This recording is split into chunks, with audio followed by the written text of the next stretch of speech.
नमस्कार किसान साथियों, अगर आप भी अपने धान की फसल में कल्ले बढ़ाना चाहते हैं, फुटाव बढ़ाना चाहते हैं, अच्छी प्रकार से उसमें ग्रोथ बढ़ाना चाहते हैं और धान में जो पीलापन बना हुआ है उसको हटाना चाहते हैं, तो आपने बहुत सही वीडियो पर क्लिक किया है। पूरी जानकारी आपको डिटेल से बताएंगे। उससे पहले जो भी किसान भाई चैनल पर नए हैं उनसे रिक्वेस्ट है, चैनल को प्लीज़ सब्सक्राइब कीजिए, वीडियो को लाइक कीजिए और अन्य किसानों को भी शेयर कीजिए। चलिए किसान भाई बात करते हैं। धान की फसल हमारी जब स्टेज लगभग 20 दिन के ऊपर पहुंच चुकी होती है, यानी 30 दिन 35 दिन अधिकतम 50 दिन के आसपास जब पहुंच चुकी होती है, उस समय कल्लों का फुटाव बहुत तेज़ी के साथ हो रहा होता है। उसी समय अगर किसान भाई सही उर्वरक, सही खाद, सही फर्टिलाइजर्स का प्रयोग कर लेते हैं तो धान की फसल में फुटाव ज़्यादा से ज़्यादा देखने को मिलता है। और सभी किसान भाइयों को पता है कि धान में जब ज़्यादा से ज़्यादा फुटाव होगा, खेत एकदम भरा हुआ नज़र आएगा, तो उसमें भी बालियाँ ज़्यादा आएंगी, लंबी आएंगी, चौड़ी आएंगी और लास्ट में पैदावार भी ज़्यादा मिलेगा। तो इस टाइम अगर किसान भी ज़रा सी भी चूक कर देते हैं, ज़रा सी लापरवाही कर देते हैं, तो धान में अच्छे से फुटाव देखने को नहीं मिलता है। तो यहाँ पर आज मैं ट्रिक बताऊंगा। आज एक ऐसे खाद के बारे में बताएंगे, ऐसे स्प्रे के बारे में बताएंगे। बहुत ही सस्ता स्प्रे है। अगर इस खाद का प्रयोग अपनी धान की फसल में इस टाइम जो फुटाव हो रहा होता है कर लेते हैं, तो धान की फसल से बम्पर उत्पादन आप ले पाएंगे। तो सबसे पहले किसान भाई जो बात करेंगे, धान की फसल में जो हमारी फुटाव हो रहा होता है, सभी पोषक तत्व तो वहाँ पर कमी हो जाती है, सभी माइक्रोन्यूट्रिएंट्स की कमी होती है। जो भी माइक्रोन्यूट्रिएंट्स की कमी होती है, अगर उसकी पूर्ति नहीं करते हैं समय पर, तो उसमें अच्छे से फुटाव नहीं आता है, पौधे में पीलापन आ जाता है, पौधे की पत्तियों में आप देखते होंगे दाग धब्बे बन जाते हैं और उसमें कीटों का प्रकोप बहुत ज़्यादा देखने को मिलता है। क्योंकि हमारी जो फसल होती है सबसे ज़्यादा उसमें नाइट्रोजन यानी यूरिया की कमी होती है। नाइट्रोजन से हमारा पौधा है बढ़वार करता है, खेत उसमें हरा भरा बना रहता है, पौधे का विकास भी अच्छी प्रकार से होता है। तो धान की फसल में सबसे ज़्यादा नाइट्रोजन का ही काम होता है। लेकिन नाइट्रोजन यानी यूरिया के साथ जो भी और फर्टिलाइजर्स हैं, जो और उर्वरक हैं, उनके साथ में क्या मिलाना है उसके बारे में बात करेंगे।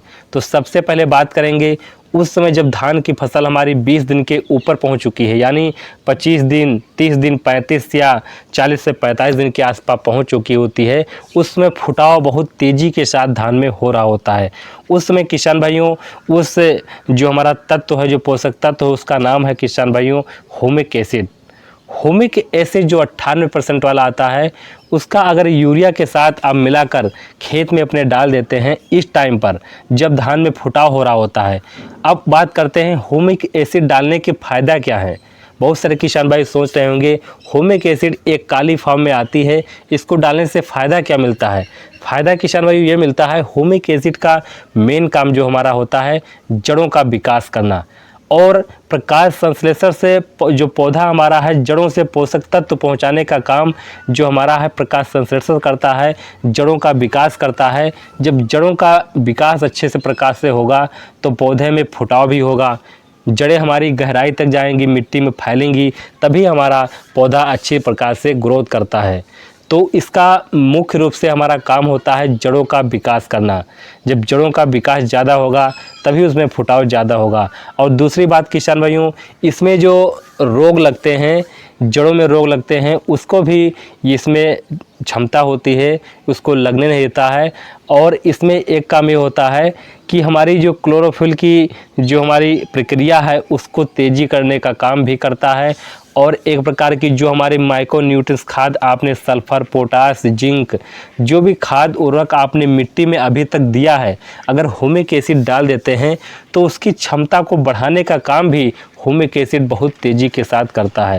ह्यूमिक एसिड आपको अच्छी कंपनी का लेना है, जो 98% वाला आता है उसको आपको ले लेना है। और 1 से 1.5 kg प्रति एकड़ के हिसाब से आप इसकी मात्रा ले सकते हैं। जो दानेदार हमारा ह्यूमिक एसिड आता है आपको यूरिया में अच्छी प्रकार से वहाँ पर मिला लेना है और छिड़काव से अपने खेत में बुआई कर देना है। बुआई भी करते समय किसान में ध्यान देना है, पानी खेत में बहुत ज़्यादा भी नहीं होना चाहिए, हल्का हल्का पानी होना चाहिए। ज़्यादा पानी होने की वजह से किसान भाइयों वहाँ पर अच्छी प्रकार से उसका रिजल्ट नहीं मिल पाता है।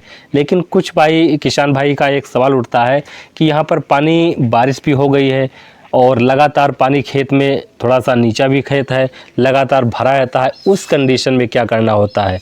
तो उस कंडीशन में किसान भाइयों आपको यहाँ पर जो ह्यूमिक एसिड आता है लिक्विड फॉर्म में भी आता है, हमारी जो नैनो यूरिया भी आती है लिक्विड फॉर्म में आती है, उसका आप स्प्रे भी कर सकते हैं। 2 से 4 ml प्रति लीटर पानी के साथ आप घोल तैयार कीजिए, आपको स्प्रे करना है और इसका रिजल्ट हमारा 2 से 3 दिन में मिलना स्टार्ट हो जाता है। जबकि आप मिट्टी में जो डालते हैं वो लगभग 8 दिन के बाद रिजल्ट मिलना चालू होता है और इसका रिजल्ट जैसे आप डालते हैं दूसरे दिन से इसका रिजल्ट मिलना प्रारंभ हो जाता है। किसान भाई ऐसे क्षेत्र हमारे हैं, तराई क्षेत्र हैं कि धान की रोपाई लेट हुई है, काफ़ी लेट से नर्सरी भी डाले थे तब भी वहाँ पर लेट हो गया है। उन खेतों में बढ़वार तो काफ़ी ज़्यादा हो चुकी है लेकिन वहाँ पर फुटाव की समस्या है। उस कंडीशन में क्या करना चाहिए? उस कंडीशन में किसान भाई यही करना चाहिए, आपको सबसे पहले जो हमारा नैनो यूरिया आता है उसको भी आप स्प्रे कर सकते हैं, क्योंकि जब ज़्यादा पानी का भराव बना रहता है उसमें जो हमारी यूरिया डालते हैं, नाइट्रोजन डालते हैं, तो लीच डाउन मिट्टी की नीचे सतह में चली जाती है, अच्छी प्रकार से रिजल्ट उसका नहीं मिल पाता है। जो हमारी पंजाब, हरियाणा और इसकी बात करें तो वहाँ पर जो मिट्टी हमारी ऐसी है, भारी मिट्टी है, तो यूरिया की जो मात्रा हमारी है वह 2 से 3 बार डालने की ज़रूरत होती है। वहाँ पर जो वैरायटी के अनुसार भी यूरिया डालनी होती है, कम अवधि की है या जो हमारी लंबी अवधि की वैरायटी होती है उसी हिसाब से आपको यूरिया डालने की आवश्यकता होती है। और किसान भाइयों यहाँ पर एक और स्प्रे के माध्यम से आपको बताएंगे, बहुत ही अच्छी ट्रिक है, बहुत ही ज़बरदस्त फार्मूला है। अगर इसका भी आप उपयोग कर लेते हैं तो धान की फसल में बहुत ही ज़बरदस्त कल्ले, ज़बरदस्त फुटाव, ज़बरदस्त टर्निंग देखने को मिलता है। उसमें आपको लेना क्या है? उसमें आपको लेना है मैग्नीशियम सल्फेट। मैग्नीशियम सल्फेट आपको 1 kg लेना है और जो हमारा फेरस सल्फेट आता है उसकी मात्रा 500 ग्राम लेना है, बोरान 100 ग्राम लेना है। और किसान भाइयों जो जिंक सल्फेट आती है, जिंक सल्फेट आपको 33% वाली आपको 500 ग्राम मात्रा लेना है।